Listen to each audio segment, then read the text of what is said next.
Hey there, beautiful people. It's Dina bringing another daily dose. We've been talking about stay-at-home mom burnout. I just recently discovered that that's actually a diagnosis now.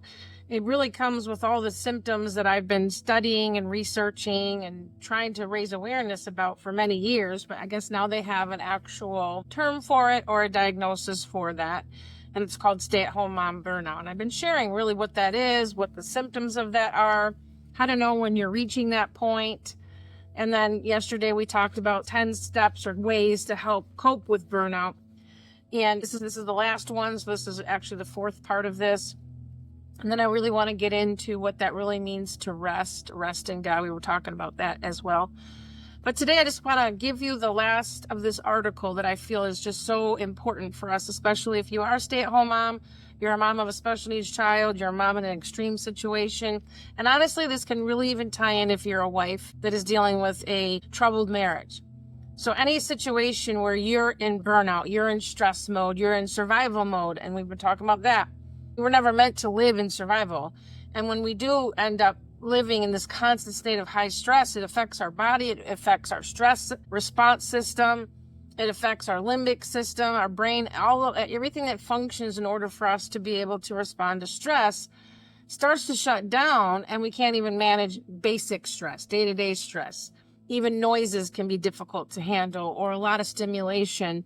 If you're somebody that has a hard time managing busy restaurants or people, there's a lot of people talking, and sometimes that could be related to your nervous system burnout, or your stress response system is just not functioning the way it was created to function. We were all created to be able to handle stress. God gave us the ability, that whole fight, flight, freeze, or fawn that I've shared. God created us with the ability to fight back or to flight if we had to. This is, really if there was like a bear or some sort of incurring danger that was coming at us. We don't really live in a world that is that extreme as far as they're on a day-to-day basis where we're going to have danger coming at us like that.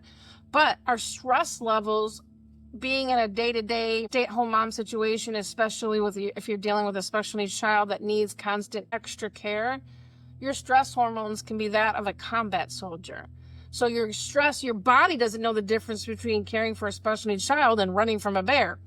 All it knows is that your body is producing a whole lot of cortisol, adrenaline, and norepinephrine, and because your body is in this constant state of stress. So when that's not managed or allowed to cool down, the inflammation to cool down, it now starts to shut your body down, and you live in that state, and it becomes like this way of life. I shared this on my podcast, The Junk Drawer Mamas. That was episode 26, about what stress actually does to our body, and I gave more scientific explanations to that, and then how do we break free from that. Yesterday, I gave you some tips on how do we manage burnout. We talked about biblical perspectives on what scriptures to meditate on. So I would suggest you go back a few days and you'll see all the different things that we talked about already. And then today, I want to just talk about how do we help a special needs mom, or how do we help a stay-at-home mom that is experiencing burnout? What can we do in partnering with her, or what can we do as family, as friends, as a community? And the reason why I'm sharing this, and again, I don't believe that they're the only people that deserve respect and deserve to raise awareness. I believe that every mom goes through seasons of struggle. They go through seasons of extreme behaviors in their kids. I think every marriage goes through struggles. This is always what I bring from the perspective of extra. It goes above and beyond what the average person goes through in their parenting, in their marriage, in their circumstances.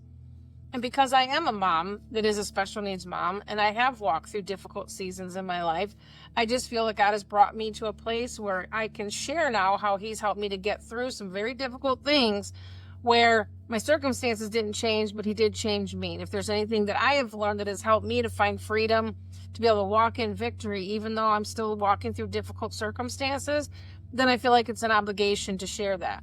So one of the things that I want to talk about today is, how can we be helpful to somebody that is walking through that?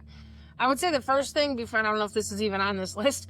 And again, I'm going to be reading this article. I don't want to memorize it all. I just feel like it's better if I just shared right from what the article actually says. But I guess the first step that I would say is be aware that there is a problem. There's so much of a problem that they actually had to create a terminology or a diagnosis for it. I think there's so many moms that are struggling in silence. So many moms that feel like they shouldn't be complaining because there's people that are out there that are going through worse situations than them. and they're just struggling through life, and they're not filling up that bucket. Are they not filling it up spiritually by meditating on God's word and resting with him and understanding their true identity in him? They're striving and they're doing and they're stressing in this role that God has called them to without partnering with him. And they're also doing this behind this mask. For me, I felt like I didn't have the right to be complaining, especially with raising a child with special needs. How dare I complain about my circumstances when she's the one that's really struggling? And so I carried this guilt like a coat. I wore this mask that I was okay, I was fine, and I really wasn't okay. And I didn't take the time to really heal myself. And I was operating out of this empty vessel. And I was giving my family the less than burnt out, overwhelmed version of myself. I just didn't know that. I thought I was doing good. I thought I was doing the best that I could. And at the time, I actually was doing the best that I could. But I had to learn how to be better. I had to learn how to grow. I had to learn how to heal. I had to learn how to surrender. So that's everything that I've been sharing with you comes from that place. So going back to what I was saying is, how do we help somebody that's going through that? We need to first be aware that they might be going through that. And if they're not speaking up, I've shared what are the symptoms of somebody going through this. You can probably figure that out by just being in their presence. If they're depressed all the time, if they're snapping all the time, if they seem to be frustrated, if you talk to them and you say, how's it going? And they're like, and they start telling you everything that's going wrong, they're probably on the verge of burnout if they haven't already been in that for a very long time. If you can ask somebody how you're doing and they don't say, I'm doing great, how are you? And they start going into everything that's wrong, they are in a high stress state. And they're not in a place of rest and digest. They're not in a place of gratitude. They're not in a place of peace. When somebody wants to almost like verbally vomit all over you because of all the circumstances that they're going through and they don't find a peace in that, they're in burnout. So first, it's being aware of that. Okay, so a partner or a loved one can support a mom, a stay-at-home mom that's experiencing burnout by being a mindful listener. Taking time to listen to how the stay-at-home mom feels can be a huge help, especially if she is alone for much of the day. I can't even tell you how much this is important, and I'm not necessarily saying that we have mastered this in my home, but because again, a lot of times the husbands come home and they've already had a pretty busy day themselves. If they're dealing with a difficult boss or my husband has a job. He's an engineer. He's a computer programmer. So he has a very intellectual brain processing type job. He's a problem solver and he deals with a lot of code and a lot of problem solving in big corporations. So when he comes home, he actually works out of the house. I'm saying when he's done with work, he wants to just decompress and not hear anything else. And I do have to understand that he needs some space to do that too. So not only do we need to be heard, they also need to have space to be able to just decompress on what they're going through too. I think this is key in marriage, to know when the other person is available, because we can't just start dumping everything that's going on with the person that is not able to carry it. So if your husband or your spouse comes home from work, or whether they work at home and they've just gotten done with a very busy day, and then you want to tell them everything that's going on, probably not the best time. I've learned this over many years of being married, that they can't carry it. They don't have the ability to do that yet. If you just let them rest a little bit, watch some TV, do whatever they got to do, and bring it to them. I don't think that we should just be able to come at somebody whenever we feel like it, unless the situation is the two of you and you need to work something out. But I'm saying if you've had a really busy day and a heavy day and they've had a really busy, heavy day, we've got to find a common ground when to discuss it, because the other person will receive it better. They'll be a better listener if we really are in tune and sensitive to the timing of that. That's just my experience. If you don't agree with that, then you can find something else that works for you. But for me, the right timing is key in my family, in my marriage. Okay? So anyway, just be mindful that the other person is going through something and that we do need to create a safe space for them and be a good listener. Watch the kids. That's another one. If you're a spouse and you're not the main caregiver, then make the opportunity to watch the kids. Now, this might not be on a day-to-day basis. Maybe you do work a lot of hours, but if you're free on the weekend, you don't always have to go instantly outside and cut the grass or do whatever. You might be able to just take a few hours and balance that out and take the kids. I can't even tell you how important it is for a mom to get away from the kids so that she is still in the right mindset to love them and parent them with peace. If a mom doesn't get a break from kids and then she's yelling, and you can also see this everywhere you go out in public. If you've got a mom in a store and she's snapping and yelling at her kids to the point where you feel uncomfortable because you see this kid is crying. Now, maybe they were disobeying in the store. I don't know.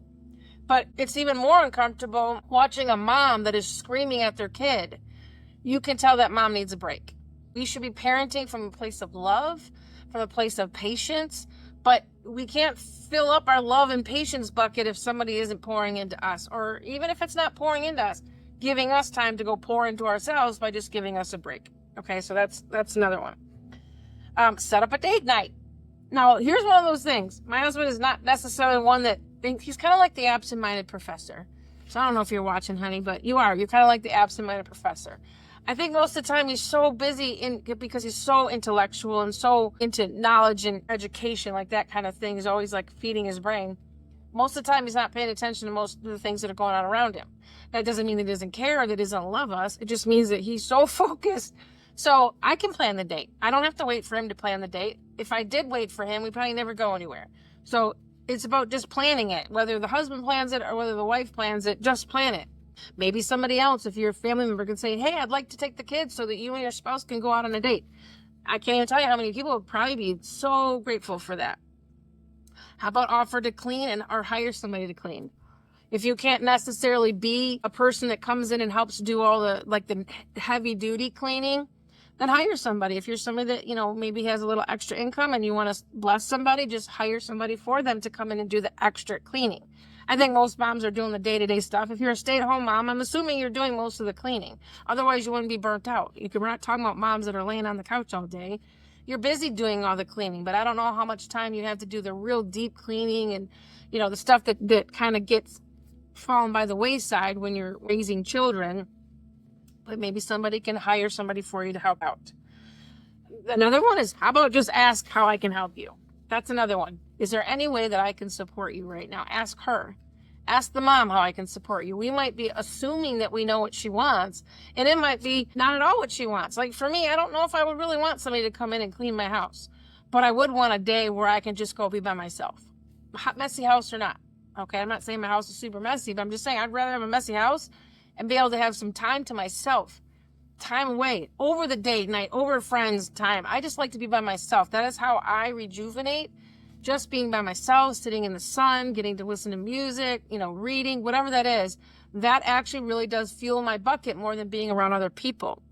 So when you're somebody that is kind of an upfront person, a speaker, somebody, like even doing these videos, it can seem like you're an extrovert, but I'm actually not. Although I'm not uncomfortable in front of camera or speaking on a stage, I am an extrovert for that, but an introvert when it comes to fueling myself. I like to be alone. I don't need a lot of people around me, and that actually helps me to stay calmer when I get away by myself.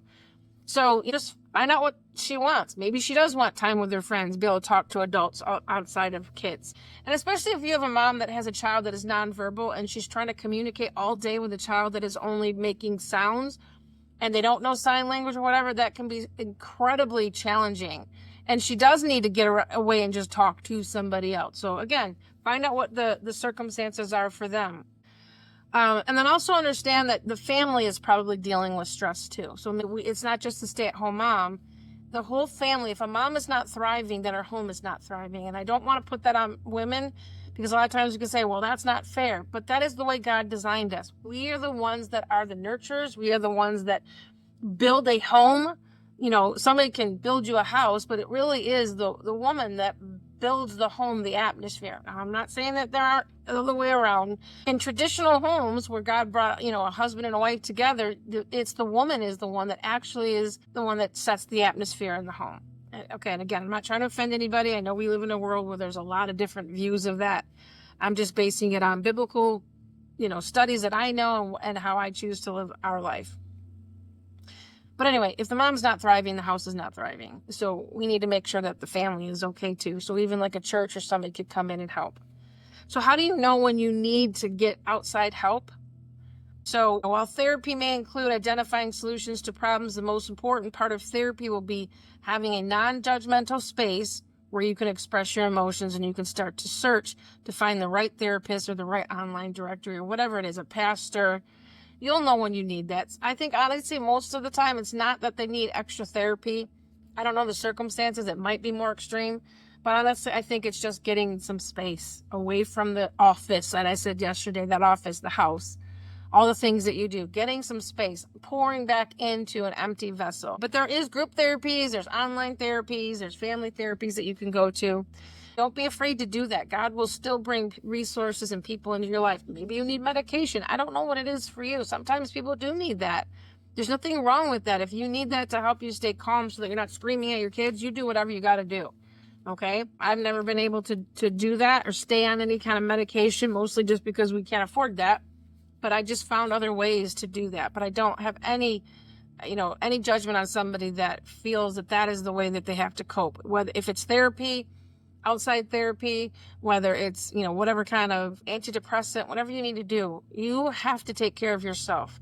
No judgment. It's no comparison to what other people are going through. So anyway, I really just wanted to give you guys that. That was the article. And I'll be sharing more and more about this because I just feel like God is placing this on my heart right now. And I just think that this is more in line with what he has called me to do, to be a coach, to be somebody that can really minister to somebody that my heart goes out to those that are brokenhearted and crushed in spirit and carrying heavy burdens that are above and beyond what the average person carries, whether that's in parenting or marriage or health or whatever that might be. And if there's any way that I can share my experiences to help somebody else to at least find hope and peace and joy walking through difficult circumstances, then I'm doing what God has called me to do. So anyway, I hope this encourages you. Remember, God loves you. He's obsessed with you. He's madly and passionately, deeply cherishes you. You are his beloved. He has a plan. It is good, I promise you. Even as a stay-at-home mom and the messy, chaotic life that can be sometimes, raising a child with extra needs, walking through a difficult marriage, whatever that is that you find yourself or what season you're in, he has a plan in it, and it is good, I promise you. And I love you, and I can't wait for us to be back together again. So have an awesome day. Bye.